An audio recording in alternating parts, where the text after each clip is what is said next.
Hi everybody, welcome back to my channel. This will be photo class number 31. 31 episodes already. Alright, I am Carmine from New York, photographer for 49 years. I've been published on magazine covers and newspapers, and I've had about 1,800 hours of classroom photography training. Alright, getting that out of the way. As I mentioned a few episodes ago, I'm going to start each class with a shout out to recognize photographers on YouTube that have a photography YouTube channel that I have learned from, that have inspired me, that brought out some kind of artistic, chiseled out an artistic path that I didn't think about, but they thought about. This is why YouTube and the photography channels, the tens of thousands or hundreds of thousands of photography YouTube channels out there, it's very important. You watch photography YouTube channels to learn. It's what a great resource, a free resource. If you want to know about something, believe me, something obscure in photography, there's a channel out there. There's a photographer out there who covers it in his YouTube channel. So let's get into it. Today's class number 31, today's shout out goes to a great photographer in the UK. It's Roger, that's his first name, but his channel is Shoot Film Like a Boss. This guy is great. He's a true analog film photographer. From having his own darkroom in a shed in his backyard, where in the summertime it gets sweltering and in the winter it gets cold. This guy loves film photography. He loves trying different cameras. That's what got me to subscribe to his channel, and I want you to subscribe to his channel. This guy, Roger, he will try anything. Okay, let me just give you an example about the range of cameras that he tries. Everything from a Holga, right? We all know what a Holga is, the plastic camera, all right? Pinhole cameras made of wood. He'll try a Nikon F6, all right? That's a beautiful film camera, okay? What else? Bronica Spotmatic.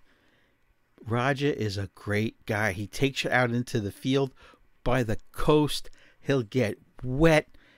He'll have to roll around on these grassy hills to take the most beautiful photographs of this bent tree you will ever see. And he's funny, but more importantly, he knows what he's doing. You're going to learn. He takes you into the darkroom. He's really old school. I go into my darkroom to develop the film, all right, but after that it's all, I scan them and it's all computer work. I print them out on a Canon Pro 100. Roger from Shoot Film Like a Boss, he develops the film in the darkroom, puts the film in an enlarger, makes test strips. I stopped doing that back in the 80s and switched over to using computers for the printing purposes. Okay, I still develop my own film in a darkroom changing bag, and that's how I load up my film reels. But this is about Roger. This is about his channel, Shoot Film Like a Boss. All right, and he'll make you laugh because I've learned some British phrases, like he'll use cheap as chips. I had to look it up. He'll use jiggery pokery. I had to look it up.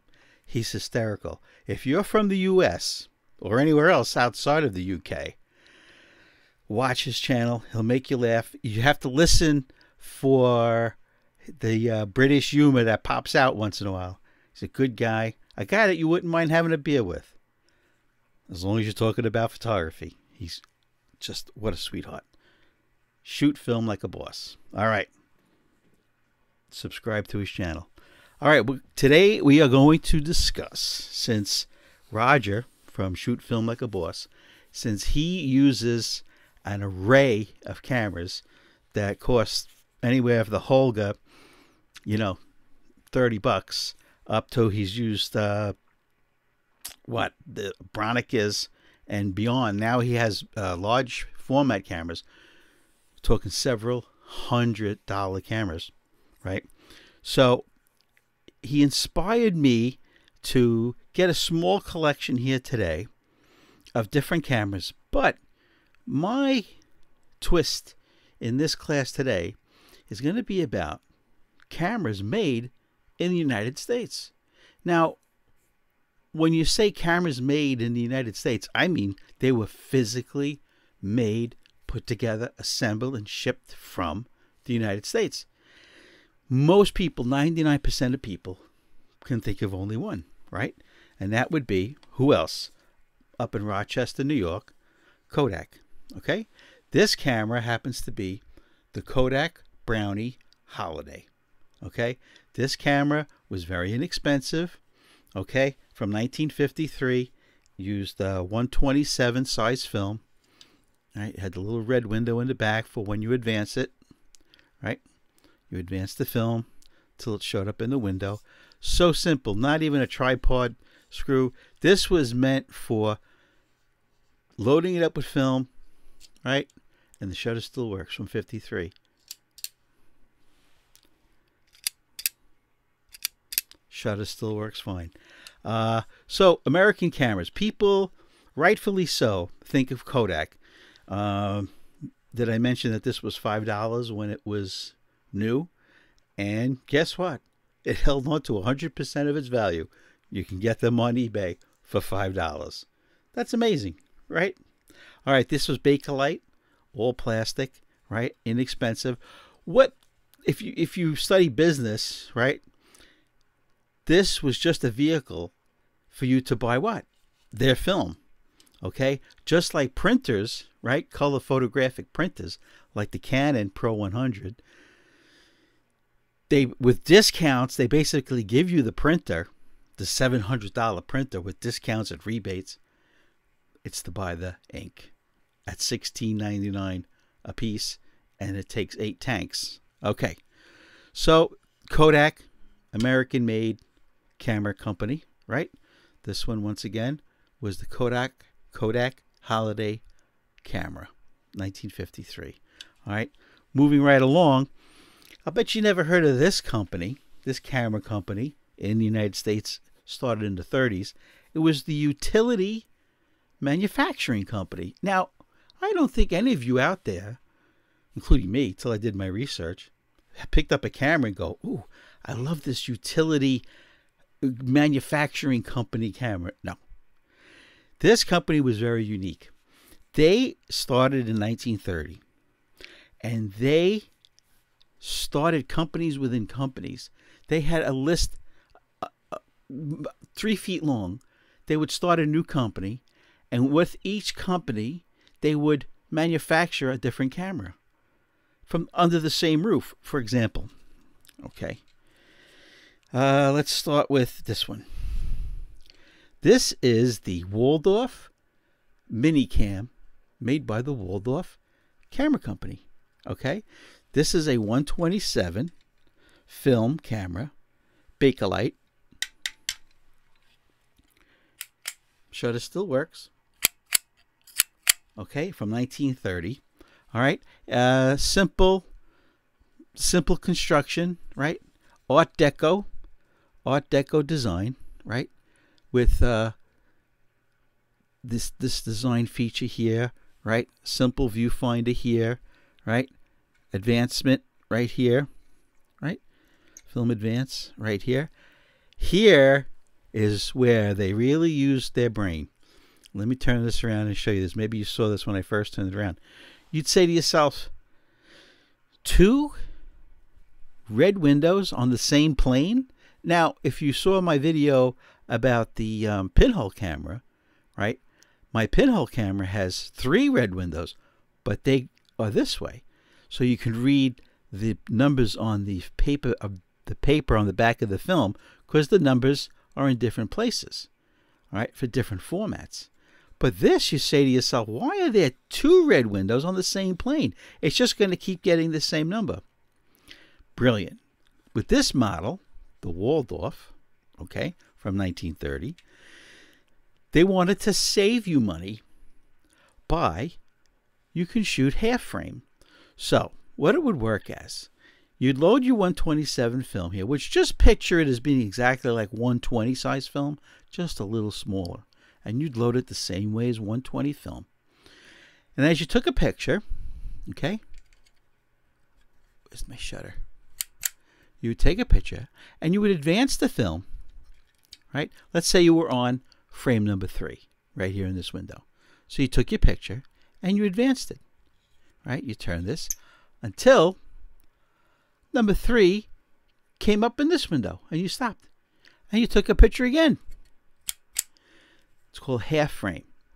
With this system, okay, of taking smaller pictures on the same roll of film, you got twice as many pictures. This camera would give you 16 pictures. The negatives, of course, would be smaller, right? The negatives would be smaller. But with a plastic Bakelite camera, you weren't worried about sharpness. You were just worried that a picture of your dog sitting on the front porch would come out and it would look like your dog. So we went from Kodak, right, which basically is a very well made camera, right, very well made. The plastic, right, feels a little better on the Kodak than it does on the Waldorf. This one, they wanted you to buy more film every week. This one, the Waldorf camera, they wanted you to take your time and get twice as many pictures out of the same roll. This is genius. This is genius. Half frame. Okay. Now, continuing with the utility manufacturing company, right? They had so many, I couldn't even count them all. It had to be 30, 40 companies. And in each company, they would make 5 or 6 or 9 models of cameras. All right. Now, this one was made by the utility manufacturing company, but this one, Seymour Sales Company. Seymour, get it? I will see more sales, but it's spelled Seymous, as in the person's name, Seymour. Okay? And Dick Tracy. If you guys are too young to know who Dick Tracy was, he was a comic strip detective. Okay? Back in the day. Back in the 30s. Okay? So, same exact camera as the Waldorf. Okay. Same exact camera, right? Same styling, same layout. Okay. Same layout, same 127, half frame. You get 16 shots per the roll, right? But this one, whoops, but this one, right, was, you could tell because it had Dick Tracy on it, this was focused on the younger photographer, okay? Dick Tracy. Oh, this is a Dick Tracy camera. Oh, you know. This one would be for mature adults because it said Waldorf on it, as in Waldorf Astoria. Okay? So, let's not lose track of the basis of this episode, this photo class. American-made cameras. Now, there are American companies, American camera companies, basically only based in the United States, but they never made anything here. Everything was made in China. It's not what we're talking about today. We're talking about camera companies that made cameras in the United States, employed Americans building cameras here in the United States. I've got one more to show you. And this one, very, very excited about. This is the Argus.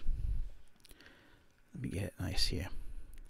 This is the Argus C4, made by Argus in the United States. Okay? Argus, if you remember your the C3, the brick, the Argus brick, it was literally a rectangular box, 35 millimeter box. All right. sold over 300,000 copies of that camera. This is the Argus C4. Okay, this is a rangefinder camera. Okay, you look through here, right, and you turn this dial over here. Okay, and you turn this dial to focus, and it's geared. You see how I'm turning this? Do you see the lens move? Okay, and when you're looking through here, when you're looking through the viewfinder, right, there's a small center portion, just like in the viewfinder we looked at yesterday, the Fujica G690, right? When you're focusing, that's out of focus. You turn the wheel, right? Out of focus, in focus, out of focus, in focus, right? It's so simple to use a rangefinder camera. All right, this one happens. I use a yellow filter because I shoot black and white film with this. Okay, let's take a walk around it.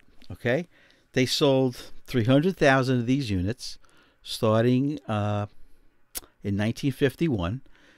These cameras currently sell in working condition for $50 on eBay. Remember my criteria.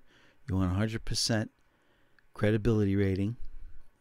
eBay calls it feedback. I call it credibility.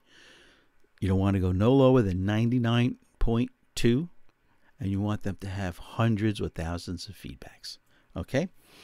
So, when this was built, this is a non-interchangeable lens system. Okay? You can't change the lens, so you're stuck with the 50 millimeter 2.8. Now, think about that. This is 1951 with a 2.8. That's pretty fast. All right? It has a Cintar lens, okay, which is fine, perfect, nothing wrong with it, nice and sharp. It has a leaf shutter. Leaf shutter is important. Remember what we talked about yesterday. Your leaf shutter has a few benefits. Number one, it's very quiet. It's very quiet. Okay, let's listen to the leaf shutter. We'll wind it. Now this camera, okay, you wind the film here. Now watch the shutter button. Watch it go up, because you can't take a picture unless you're watch it go up.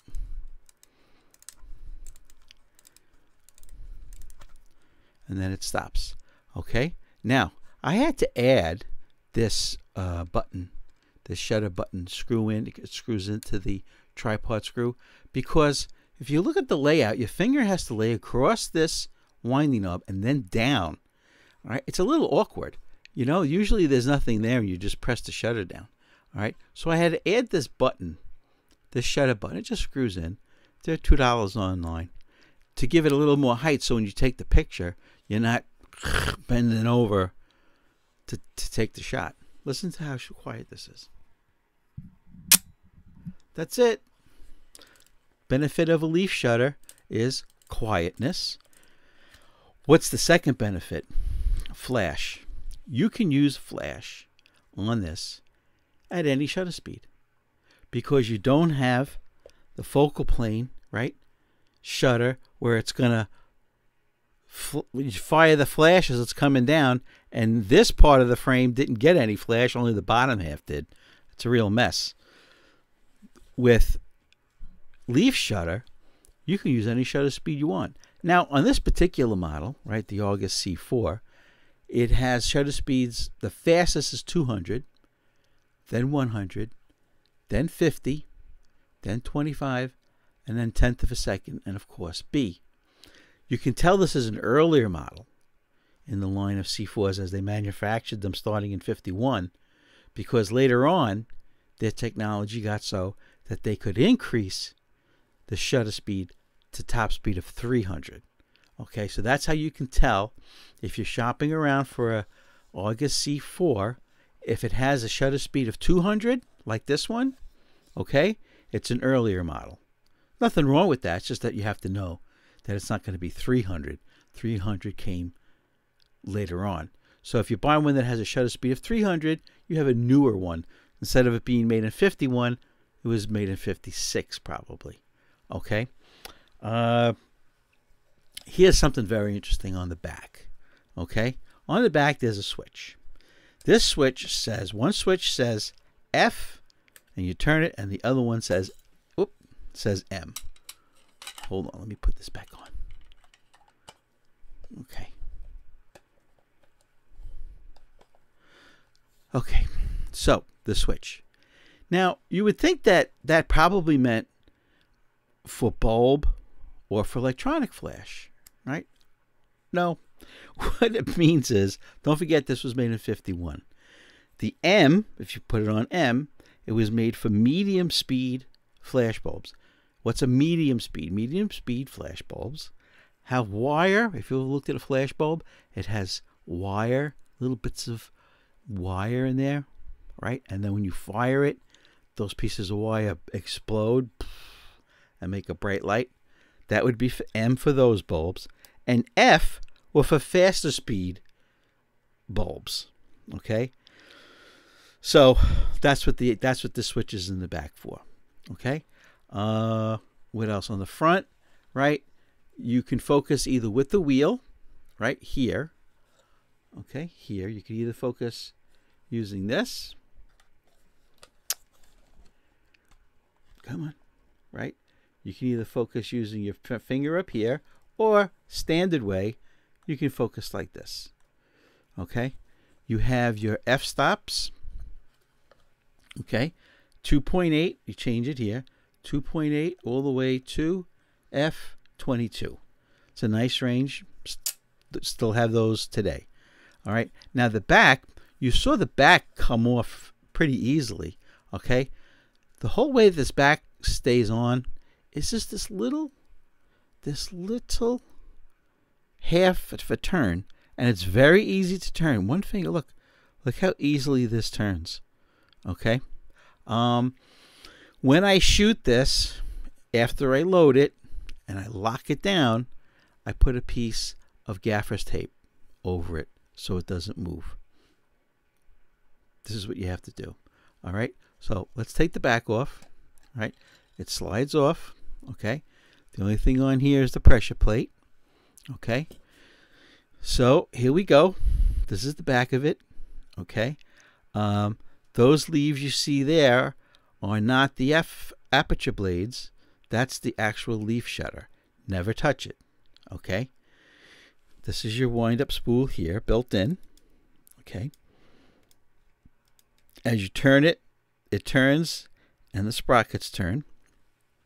All right, you load the film here, bring it across, load it in here, and Argus was very proud that they have come up with this film take-up spool, right, that has this little slot. It's just a little bar that you slip the film under, all right, and it really does lock it in. Okay, so that's it. That's pretty unremarkable. Oh, here's one tip, but I'm going to tell you this tip, and you do this at your own risk. When you buy the camera, right, of course, you're going to clean the lens. You're going to clean everything, right? You're going to get a drop of lens cleaning fluid, one drop. You're going to put it on a Q-tip, not in here. Put it on the Q-tip. Then you clean the front element, dry it. You might have to do that a few times, all right? But with this camera, with this rangefinder, you can clean the back element of the lens. It's pretty rare that you get to do that, okay? I'm going to show you how to do it. I don't recommend it. You do it at your own risk. You cock the shutter, okay? Shutter's cocked. You put it on B. You can only turn it. It doesn't keep going around. It only goes one way, stops, and then you have to go the other way. All right. So now the shutter is at B, and the way you know where the marking is this logo for Argus. On top of the G is the tiniest little white dot, and that's the marking where your shutter speeds are. Okay. So it's on B. Shutter is cocked. You can tell by the shutter button is up. You can't advance it anymore. Excuse me. So you take the camera. You put your finger on the shutter. All right. When you click the shutter, you have to be ready with your other hand to have the Q-tip already with 1 drop of lens cleaning fluid on it. You have to have it ready, okay? Because you can't go fumbling. You trigger the camera, you hit the shutter. Now, you see that? That's your rear element. You go in, you clean the rear element, you flip the Q-tip over, you dry the rear element, you get another clean Q-tip, you dry it again, flip it over, dry it again, get another one 3 times, right? Now, here's why I don't want you guys to do it if you're just a little bit squeamish about it. If your finger slips off of this shutter release while you have a Q-tip shoved in there, the shutter will come down on the Q-tip and you will bend the crap out of those shutter blades. They are thinner than paper. They're steel, but they're thinner than paper. And as soon as it hits your Q-tip, they will be bent and go out of alignment. And you take the camera and you put it in the garbage pail. Okay? So you do it at your own risk. I did it with this one. And you know what? I always look at the white Q-tip after I clean any lens to see how much dirt came off. There was no dirt in it. So I took my loop, right? All you guys have to have a loop, right? Took the loop. I always check before I let go of the shutter or while I have the front end, the front element, to make sure that there's no streak marks, okay? There was nothing. There was no dirt, scratches, mold, or fungus, okay? So, once again, let's get our back. See this right here? That's the locking mechanism for the back. Okay? You put each side on its track. Okay? Now if you notice, I got my thumb on the pressure plate and I'm pushing it up. That's because if you don't, as you slide this on, it'll get hung up on the tracks for the film. Okay? So you want to make sure it goes in, and then you turn it in the opposite way. It only says open, so of course you go in the opposite way of the arrow and you lock it in. Okay, so this weighs in at 1.5 pounds, okay, because it's all metal. All right, the lenses are beautiful. It uses slip-on, push-on filters, very inexpensive. Okay, I think now this is a good time to talk about. You buy these cameras, right? Almost 100% of the time, it's not going to come with an owner's manual. Here's a little tip. There's a fellow out there, Butkus, B-U-T-K-U-S. He has tens of thousands of camera manuals online for free. Now, he does ask, if it's not too much trouble, can you send a donation? I always send a donation. I have in the past. You look up, I just looked it up today. You go to, this is how you search for it. You put in Butkus in your search bar on Google, B-U-T-K-U-S. Then you put in Argus C4 manual. And it's the first thing that comes up, and you click on it, and he goes, there it is. And you click on it, it's a PDF file. You scroll through, it has every page crystal clear. Like a PDF, you can press the plus button, and it makes it nice and big if you're a little older, right? Makes it easier to read. What a great guy. I recommend you guys check out his website, Butkus, right? And make a donation. If you find the manual that you've been looking for from the comfort of your own home, and you didn't have to buy it on eBay, throw him a donation. Something, right? It's the right thing to do, especially during these pandy times. Okay? So, how do the pictures come out with this camera? Well, I'll let you know because I'm going to use it in the next few days. And then, how are you able to see them? My website. All my photographs are on my website. High resolution, high def, CARMINETAVERNA.com. You go there and just scroll, because I list with each photograph, I put down the equipment I used. So in a few days, just type in on my website in the search box, Argus C4, and all the pictures will come up that I've taken with the Argus C4 this week. Now, today is today is January 6th, 2022, and here in New York, we're supposed to get about 4.5 inches of snow, so maybe not tomorrow I'll get out, but the next day I'll get out and take some pictures with this. All right. I like the fact that I was able to find easily a slip-on yellow filter, right? Remember, yellow will give you nice contrast, right? It'll make the blue skies darker, right? And it makes the white clouds pop.